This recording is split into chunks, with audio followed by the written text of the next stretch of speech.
J'ai l'impression qu'on a un écho, donc n'hésitez pas à couper votre micro lorsque vous prenez pas la parole.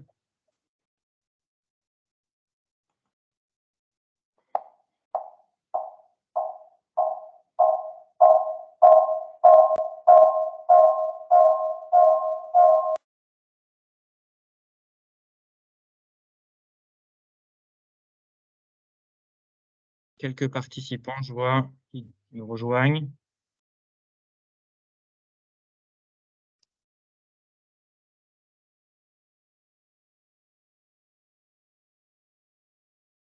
Bonjour. Oh, bienvenue. Bonjour. Si. Bonjour. Bonjour. Bonjour.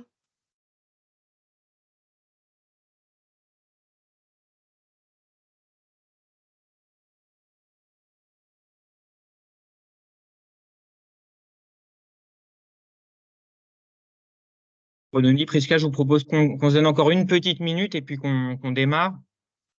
Entendu. Parfait.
Donc on va peut-être commencer.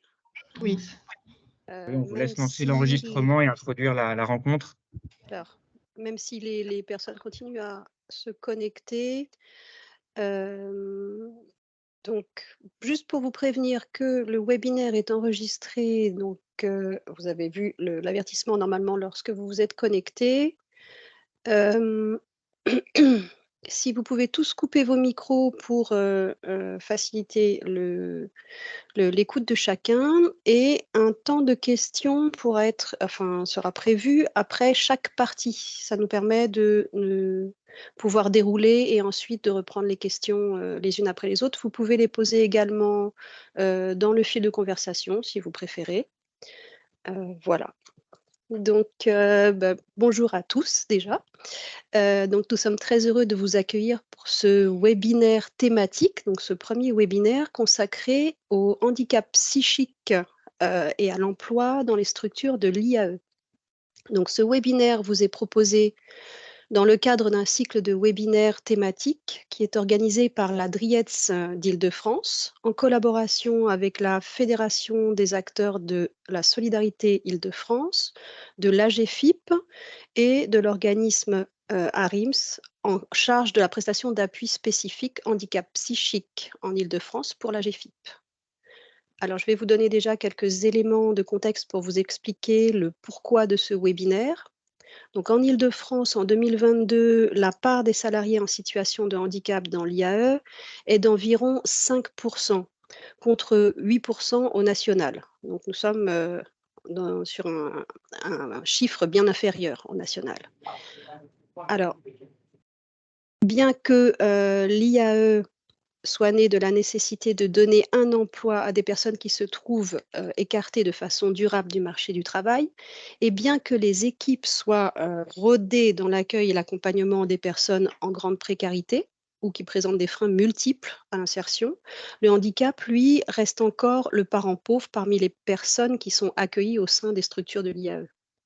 À partir de ce constat, donc, le plan régional d'insertion des travailleurs handicapés d'Île-de-France, dans le cadre de ses travaux, a cherché à comprendre les besoins des acteurs de l'IAE autour de l'accompagnement de ce public spécifique, en menant une série d'entretiens avec des structures volontaires de l'IAE sur l'Île-de-France, ce qui a donné l'idée d'un cycle de webinaires thématiques qui est inauguré aujourd'hui par celui sur le handicap psychique et qui vous est proposé pour vous aider à recruter ce public spécifique, à bien les intégrer et à les accompagner pendant leur contrat et dans une logique d'insertion post-contrat dans les entreprises du milieu ordinaire ou adapté. Ce webinaire vous permettra donc de mieux connaître les acteurs ressources sur vos territoires, les prestations disponibles et les dispositifs mobilisables, et également de partager des bonnes pratiques avec un témoignage de structure. Donc, je vais laisser la parole à ma collègue Prisca Vino pour la suite de l'introduction. Bonjour à toutes et tous. Merci Laurence pour ces premiers éléments introductifs. Alors, je poursuivrai avec la question qui consiste à savoir pourquoi on a choisi le handicap psychique parmi la grande variété de types de handicap qui existent.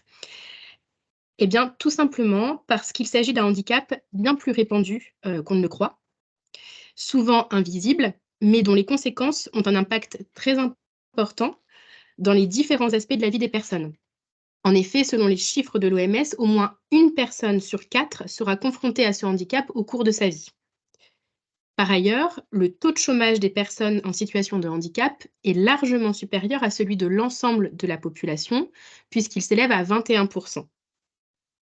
Et parmi elles, les personnes handicapées psychiques sont les plus touchées. Or, la demande d'accès à l'emploi de droit commun est forte parmi ces personnes, car, comme vous le savez, le travail constitue un élément important de la reconnaissance sociale et favorise la réadaptation et l'inclusion sociale. Les personnes qui présentent des troubles psychiques souffrent généralement d'isolement, d'une perte de capacité à entreprendre. Elles ont également des difficultés à vivre dans un logement autonome, à se maintenir dans l'emploi et à réaliser les actes de la vie quotidienne. Elles sont également souvent en rupture avec leur famille. Inversement, la grande exclusion peut aussi produire une souffrance psychique intense. À titre d'exemple, 30% des personnes qui vivent dans la rue ou qui sont en grande précarité souffrent de troubles psychiques.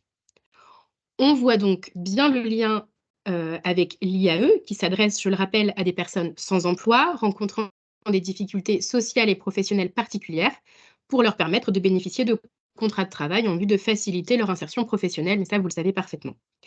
L'IAE peut donc servir de tremplin pour promouvoir leurs capacités et leur réengagement dans une vie active et sociale choisie, car l'enjeu pour les personnes en situation de handicap psychique et leur famille est bien celui d'une meilleure autonomie et d'une inclusion sociale pleine et entière. C'est donc pourquoi on vous propose ce webinaire qui se déroulera donc de la façon suivante. Nous aurons tout d'abord une présentation générale des troubles psychiques par Madame Frédérique Zimmer, représentante de l'association ARIM. Un temps d'échange, comme le précisait Laurence, sera ensuite permis, de questions-réponses d'environ 10 minutes.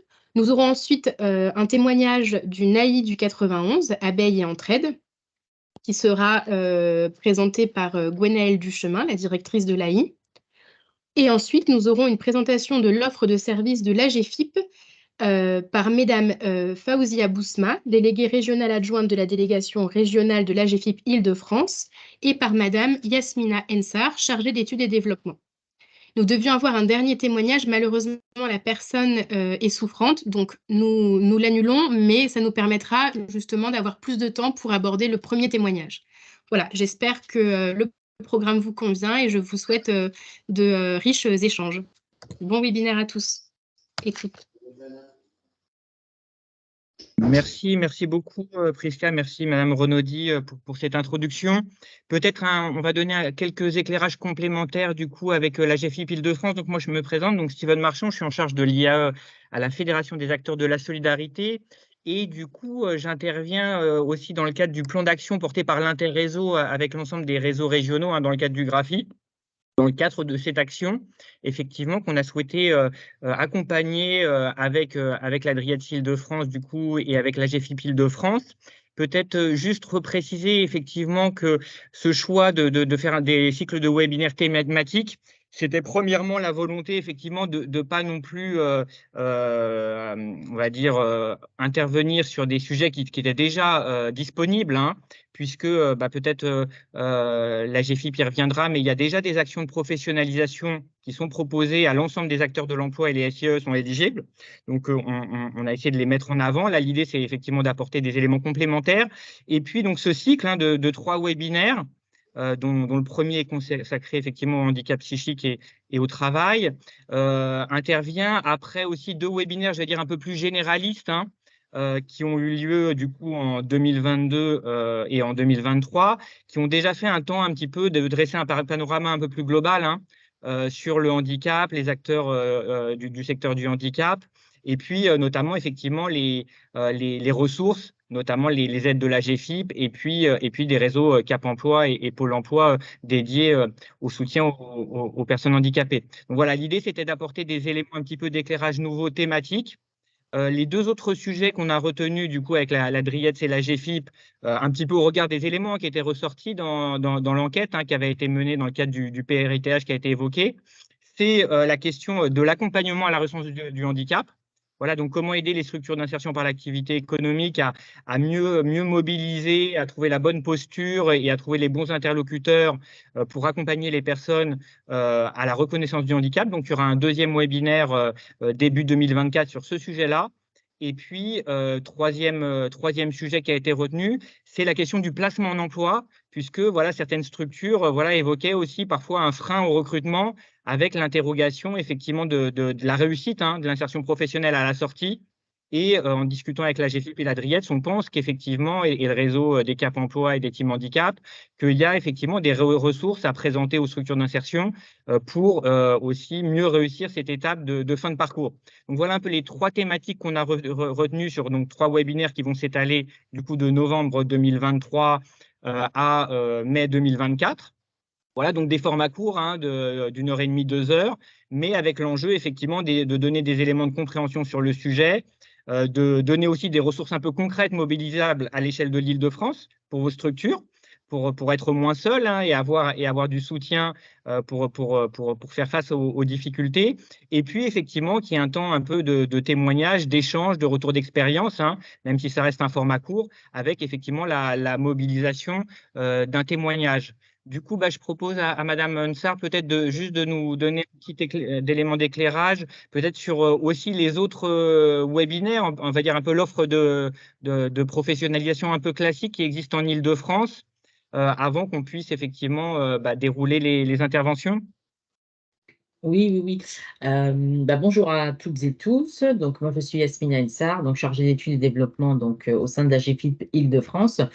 Donc, moi, plus spécifiquement, donc, je suis référente des entreprises adaptées sur le territoire francilien et j'ai notamment le pilotage et l'animation et la gestion d'un des marchés phares, en tous les cas, qui trouvent son public, qui sont les prestations d'appui spécifiques, dont on verra dans le déroulé. Comme l'a bien précisé Steven, donc nous, on s'est inscrit en effet avec les acteurs, la Dryad et les acteurs de l'écosystème. Donc, pour vous présenter un panorama global de l'offre de services de la GFIP, ce que vous pouvez mobiliser, comment vous pouvez le mobiliser, et puis surtout, dans quelle situation le mobiliser.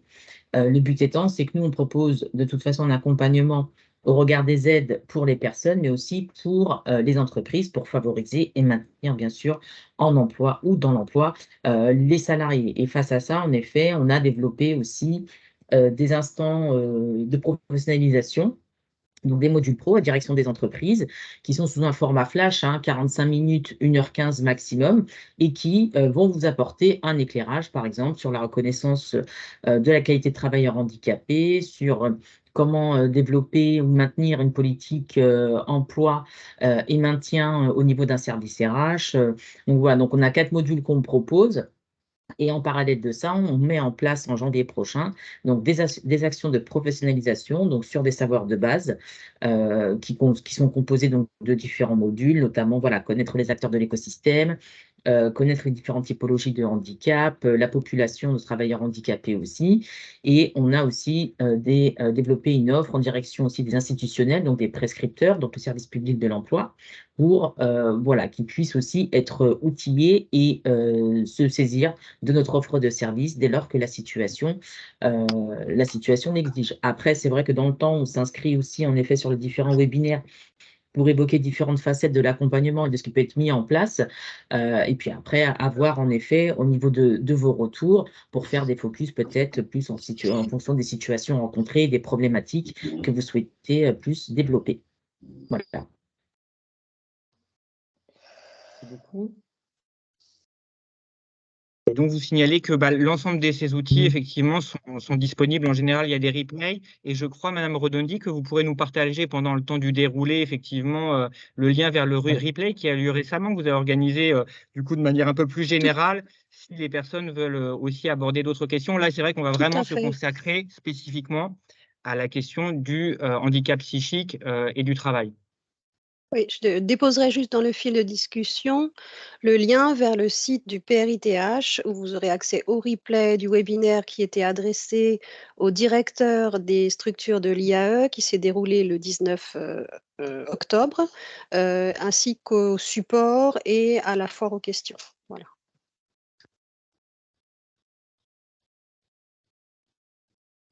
On vous laisse lancer peut-être la première séquence, donc avec l'intervention de Madame Zimmer. Oui, merci Steven. Du coup, nous allons démarrer le webinaire avec une présentation générale des troubles psychiques par Madame Frédérique Zimmer, donc représentante de l'association ARIM, Action et Recherche, Inclusion, Handicap et Troubles psychiques, cognitifs et mentaux. Je vous laisse la parole, Madame Zimmer. Merci, bonjour à toutes et tous. Alors, est-ce que je peux du coup partager mon écran pour pouvoir dérouler le support de présentation? C'est bon, je vous ai stoppé le... Normalement, vous pouvez. Hop là. Voilà. Est-ce que c'est bon pour tout le monde? Oui. Formidable.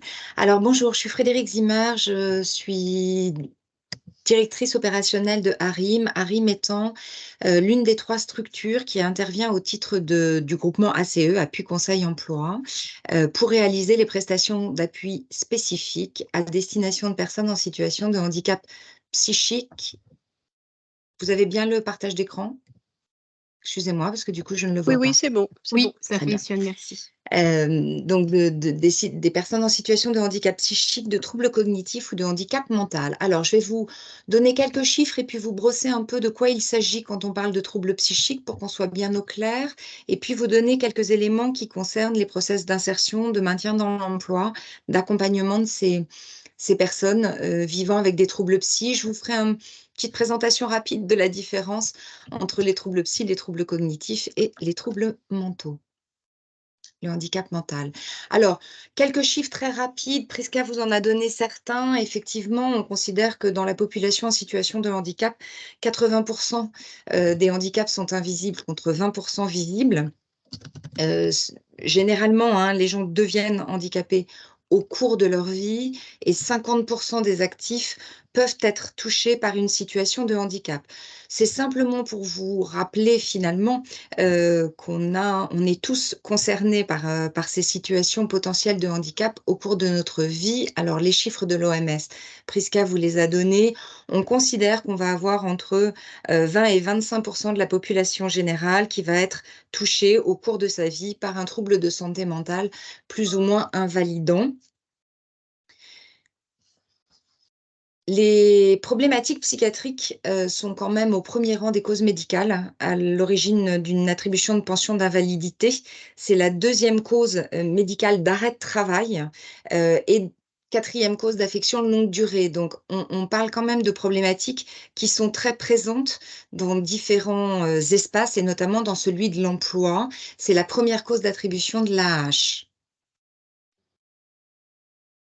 Très concrètement, 1,4 million de personnes sont suivies par des services de psychiatrie, ce qui représente 2% de la population française et ce qui vous laisse à penser qu'un certain nombre de personnes potentiellement ne sont pas suivies ou sont suivies de manière ponctuelle et ou arrivent à cohabiter avec leurs troubles psychiques de manière plutôt adaptée et ajustée. J'ai rappelé les taux de suicide en France parce qu'ils touchent particulièrement les personnes en situation de handicap psychique. Alors, il me semblait vraiment important de pouvoir vous distinguer ce qu'est la notion de souffrance psychique par rapport à la définition de handicap. La souffrance psychique, c'est donc un état de mal-être et de douleur morale. Cet état qui touche nos émotions, on peut tous la rencontrer finalement, puisqu'elle va être générée par des causes particulières. Alors, je vous cite quelques exemples: un décès, la perte d'un emploi, la perte d'une situation qui était importante, la perte d'un amour, peut-être situation qui va générer une souffrance psychique. Elle va avoir une durabilité qui est plus ou moins longue et qui va avoir des impacts plus ou moins importants en matière d'intensité dans le temps. Ce qui veut dire que la souffrance psychique, c'est quelque chose qui peut tous nous traverser au cours de notre vie. La particularité des gens qui vivent avec des troubles psy, c'est que leurs émotions sont extrêmement fortes et la souffrance psychique potentielle qui va être générée et par la problématique de santé psychique et par l'acceptation plus ou moins bonne de l'environnement et par les répercussions que ça va avoir sur la vie sociale et sur la vie professionnelle, va être particulièrement intense et généralisée dans le temps. Donc, très concrètement, la souffrance psychique, potentiellement, c'est une réaction normale face à un événement particulier qui nous touche sur le plan émotionnel. Quand on parle de handicap, et je vous ai remis la définition de la loi du 12 février 2005, quand on parle de handicap, on parle de limitation d'activité ou de restriction de participation à la vie en société, et on sait qu'elle est subie dans l'environnement en fonction d'une altération qui peut être substantielle, durable ou définitive, d'une ou plusieurs fonctions. Alors, depuis 2005, on parle des questions, enfin, on avait avant physique, sensorielle, mais par contre, on a intégré en 2005 les questions cognitives, psychiques, polyhandicap ou des troubles de santé invalidants. Donc, on est bien d'accord que quand on parle de handicap, on parle d'impact important et limitant dans une vie en société.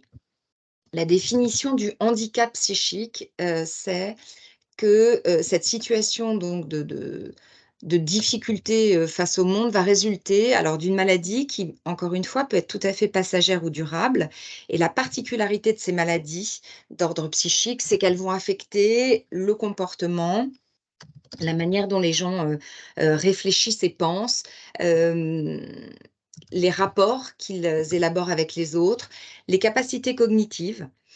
Et ça a des répercussions aussi bien dans la manière dont la personne va se gérer elle-même que dans la manière dont elle va gérer les relations avec les autres. Alors, pourquoi on parle d'impact sur les capacités cognitives? De deux axes principaux.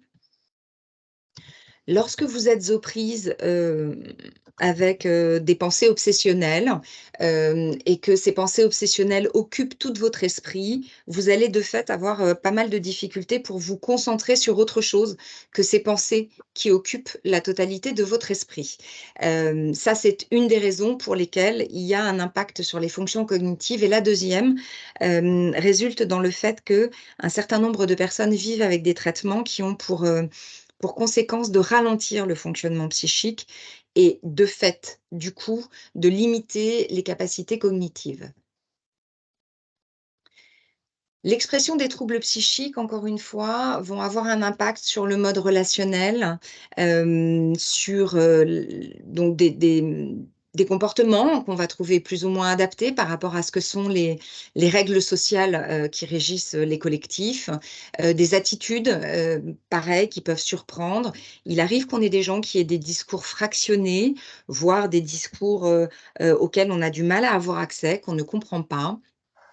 Il va y avoir des répercussions pour certaines personnes sur les états et les humeurs. Alors là encore, hein, il faut bien saisir la question de la normalité. Il est pas anormal qu'on ait des mouvements d'humeur, encore une fois, puisque c'est lié à notre vie émotionnelle. La difficulté pour les gens qui vivent avec des troubles psy, c'est que ces changements d'humeur peuvent être assez brusques, sont souvent relativement intenses et importants, et que les personnes ne vont pas de manière systématique réussir à les accorder avec une situation particulière qui peut les justifier.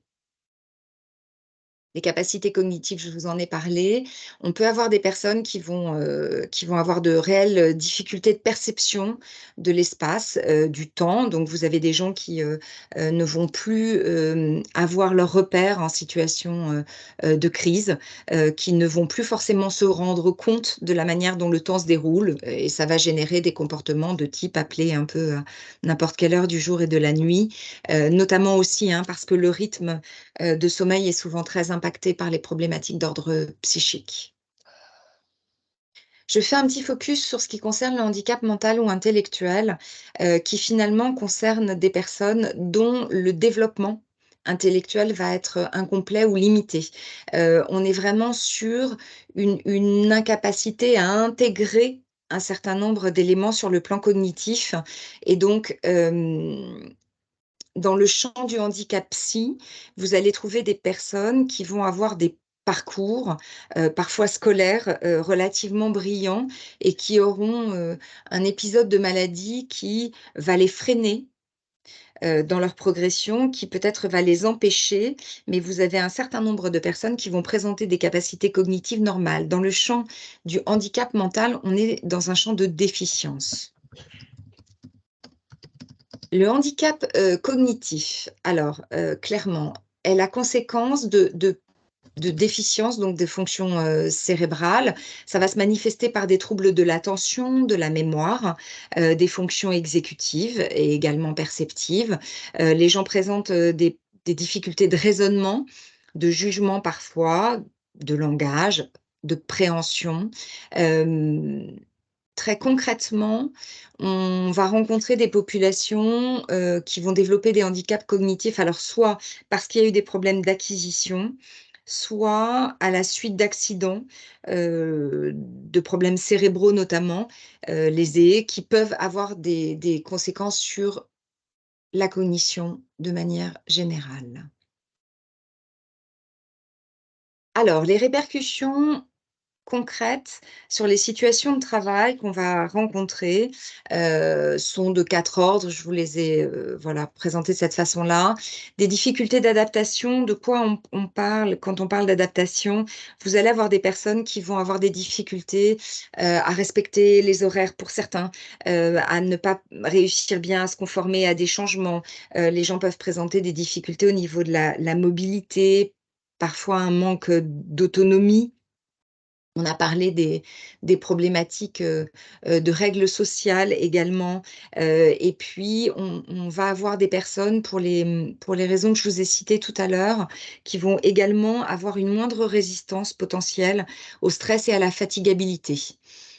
Au niveau des difficultés fonctionnelles, très concrètement, vous allez être face à des personnes qui vont avoir des problématiques associées, des douleurs, des migraines. Certains présentent des tremblements.